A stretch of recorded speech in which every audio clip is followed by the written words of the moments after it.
तो अब देख लीजिए अगला वाला, बहुत बार एग्जाम में एक्सप्रेशन आया और हो न सके 2027 में तो मुलाकात हो जाए। हाँ, तो समझना है, देख लीजिए एक्सप्रेशन कैसे आता है इस तरह से। देखिए find radius and energy, find radius and energy of hydrogen atom, find radius and energy of hydrogen atom by using second postulate of Bosch, by using second postulate, दूसरा वाला जो अवधारणा दिए थे हमारे बोस उसका यूज करना, second postulate of Bose model.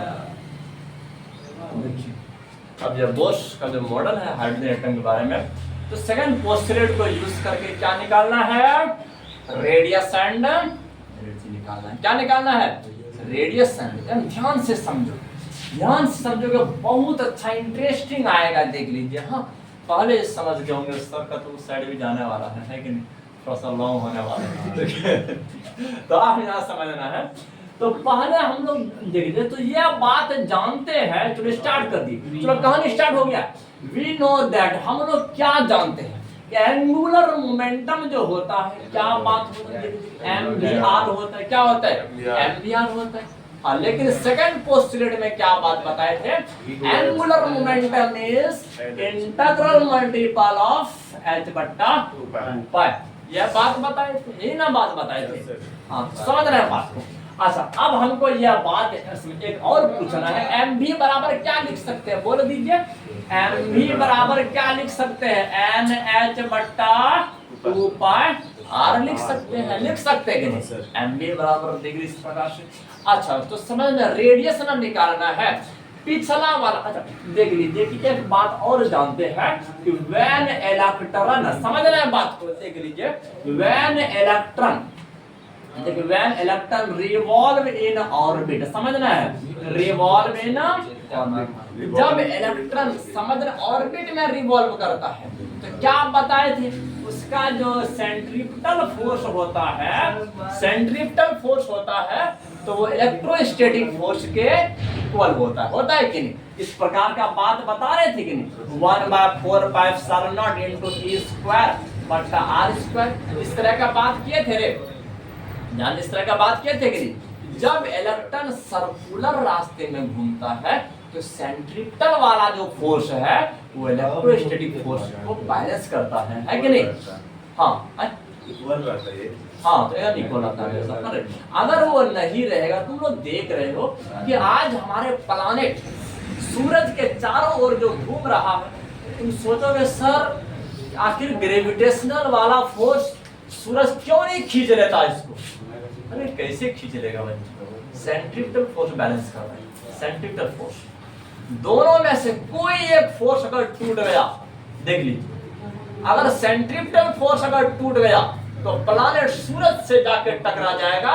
अगर ग्रेविटेशनल फोर्स टूट गया तो ऐसे उड़ेगा स्पेस में, गैलेक्सी से बाहर हो जाएगा, है ना, यह बात होता है। तो चलो अब यहाँ समझ, इसीलिए दोनों क्या कर रहे हैं, एक दूसरे को बैलेंस करता है। तो यहाँ ध्यान दो, देख लीजिए, अब यह आर हम कैंसिल किए थे कि नहीं, आर को कैंसिल किए थे। अब बताइए कि एम वी स्क्वायर बराबर क्या निकाले थे, ई स्क्वायर बाय 4πε0 है कि नहीं। अच्छा, अगर यहाँ पर हम m से गुना कर दें, यहाँ अगर m से गुना कर दें तो क्या यहाँ भी m लिख सकते हैं, लिख सकते हैं। तो अब बता दीजिए यहाँ क्या हो गया, एम वी पर होल स्क्वायर हो गया ना, बराबर ई स्क्वायर इंटू एम बट्टा 4πε0। अरे आर कहाँ गायब कर दिया जी, देख लीजिए 4πε0 इंटू आर हो गया, है कि नहीं, देख लीजिए। अच्छा, यहाँ तक हम लोग का बात हो गया।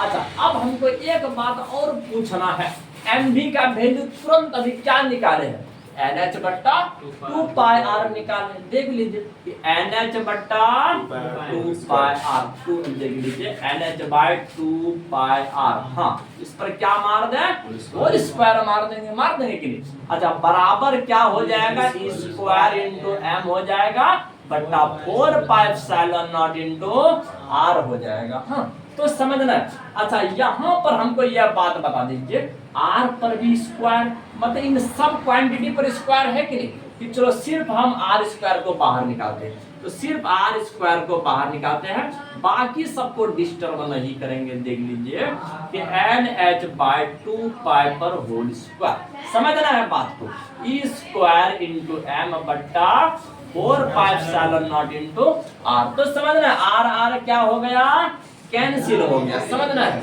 और क्या कहते हैं, बराबर में क्या होता है, क्रॉस मल्टीप्लिकेशन होता है कि नहीं। देख लीजिए, मतलब यहाँ वाला यहाँ वाले के साथ गुना होगा, यहाँ वाला यहाँ वाले के साथ गुना होगा ना रे, तो सबको ना कोने भागेगा। देखिए आर उधर चले गया, तो आप बता दीजिए आर बराबर क्या लिख सकते हैं, आर बराबर क्या लिख सकते हैं, समझना है बात को। आर उधर गया, देखिए पहले हम समझ, और ये वाला टर्म इधर आया, पर एक बार ट्रांसफर कर देते हैं, है ना।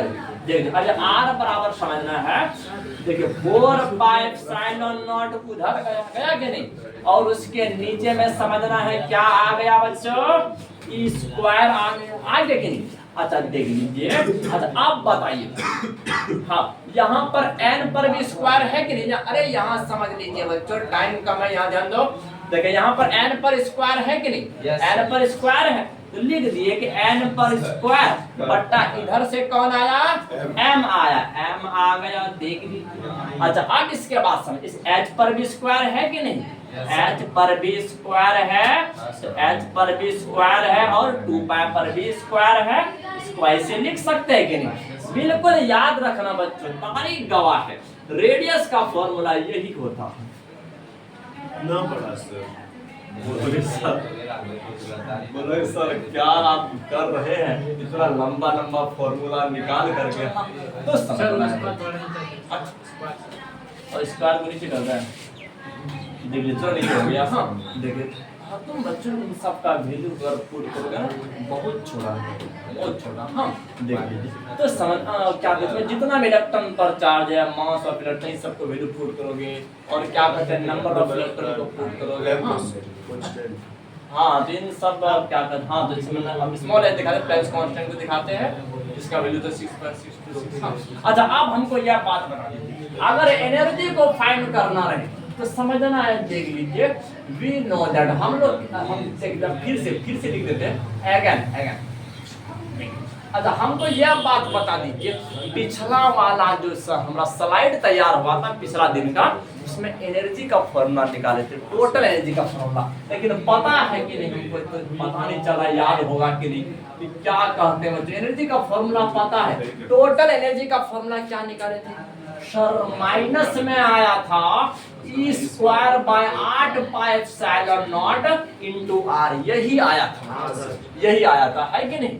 तो अच्छा अब हमको यह बात बता दीजिए, बड़ा तगड़ा वाला बात पूछने वाले हैं, देख लीजिए, समझना है बात को, समझे। एनर्जी बराबर माइनस ई स्क्वायर बट्टा 8 पाई एप्सिलॉन नॉट है, और यहाँ आर देखो नीचे में है कि नहीं, उल्टा नीचे में, मतलब सबको उल्टा दो बच्चे। देख लीजिए यहाँ पर 4 पाई एप्सिलॉन नॉट बट्टा ई स्क्वायर है, तो यहाँ क्या लिख दो, ई स्क्वायर बट्टा 4 पाई एप्सिलॉन नॉट। इसके बाद देख लीजिए n स्क्वायर बाय m है, तो लिख दीजिए m बट्टा n स्क्वायर लिख दीजिए।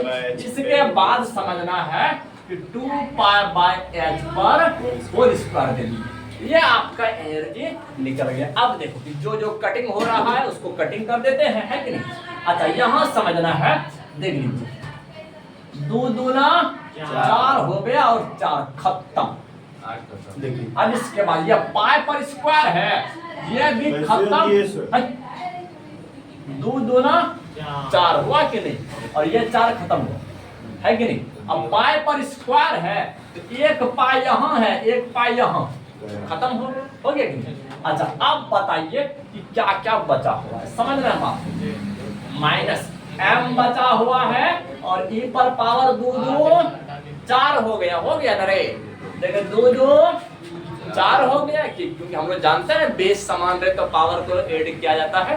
देख लीजिए तो अब इसके पास बट्टा 8 यहाँ है, 8 हो गया और कितना है समझ रहे n स्क्वायर। देख लीजिए हो गया कि नहीं। अच्छा अब बता दीजिए एप्सिलॉन नॉट 2 ठो है, एप्सिलॉन नॉट पर स्क्वायर मार दोगे इनटू क्या है बच्चों, इनटू h है।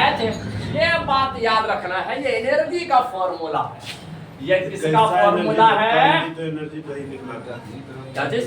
कल भी तो एनर्जी का निकला था सर। बिल्कुल उसी से निकल गया, उसी से यहाँ पर मोस्ट का सेकंड पोस्टुलेट यूज किया कि क्योंकि जानते हो जो ओरिजिनल वाला जो फॉर्मूला हम लोग पढ़े हैं ना वो इसी पर आधारित है।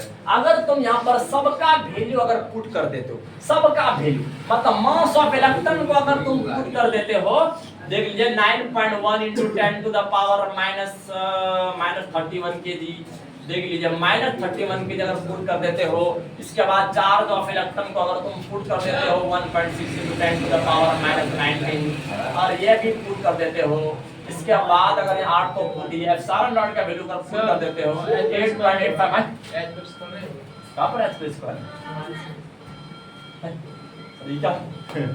देख लीजिए। अब इसके बाद 10 टू द पावर -12 यूज कर देते हो। इसके बाद बच्चों प्लैंक्स कांस्टेंट तुम लोग को पता है 6.626 × 10 टू द पावर -34 अगर पुट कर देते हो, इन सब को पुट कर दोगे। याद n के जगह पर पुट नहीं करना है क्योंकि ऑर्बिट बदल सकता है कि नहीं, ऑर्बिट बदल सकता है। इन सब को पुट करने के बाद फॉर्मूला तुम्हारा छोटा हो जाएगा, यह हो जाएगा -2.18 × 10 टू द पावर -18 बट्टा n स्क्वायर हो जाएगा। इतना छोटा फॉर्मूला हो जाएगा, इतना जूल आ जाएगा। और समझ अब इसमें भी कैलकुलेशन करके हाँ सबको अगर जब तुम पुट करोगे ये फॉर्मूला आ जाएगा। और इसमें को भी अगर इलेक्ट्रॉन वोल्ट में बदलना चाहते हो, क्योंकि जानते हो इलेक्ट्रॉन की एनर्जी को जब मेजर किया जाता है अक्सर इलेक्ट्रॉन वोल्ट में किया जाता है ना। इसलिए अगर तुम इलेक्ट्रॉन वोल्ट को याद रखना में बदलना चाहते हो in terms of electron volt, किस टर्म में, इलेक्ट्रॉन वोल्ट में अगर तुम बदलना चाहते हो तो याद रखना है यह हो जाएगा -13.6 बट्टा n स्क्वायर, इतना इलेक्ट्रॉन वोल्ट हो जाएगा फाइनली। देख लीजिए यहाँ पर सिर्फ ऑर्बिट का संख्या बैठाइए आपका एनर्जी निकल जाएगा किस ऑर्बिट में कितना है। बोलोगे सर एक बात बोल दे, पहला ऑर्बिट में कितना एनर्जी होता है एटम का, देख लीजिए एक बैठाइए तो -13.6 इलेक्ट्रॉन वोल्ट पहला ऑर्बिट का एनर्जी। अरे ये सब याद किए थे ना रे, ये सब याद किए थे ना 11th क्लास में। देख लीजिए पहला वाला में होता है -13.6 इलेक्ट्रॉन वोल्ट सर जी, और दूसरा वाला में क्या होता है बोल दीजिए -3.4 इलेक्ट्रॉन वोल्ट होता है सर, याद आ रहा है। तीसरा वाला में क्या होता है -1.51 इलेक्ट्रॉन वोल्ट होता है। चौथा वाला में क्या होता है देख लीजिए, चौथा वाला में क्या होता है -0.85 इलेक्ट्रॉन वोल्ट होता है। इस तरह से तो बात हो रहा था है कि नहीं। तो बिल्कुल याद रखना है, अगला वीडियो में हम लोग जानेंगे कि एनर्जी लेवल के बारे में। बहुत इंटरेस्टिंग आएगा बच्चों हमारा और थोड़ा सर टॉपिक दिलाएं सर पहले। अरे टॉपिक हम क्या किया रे सर बहुत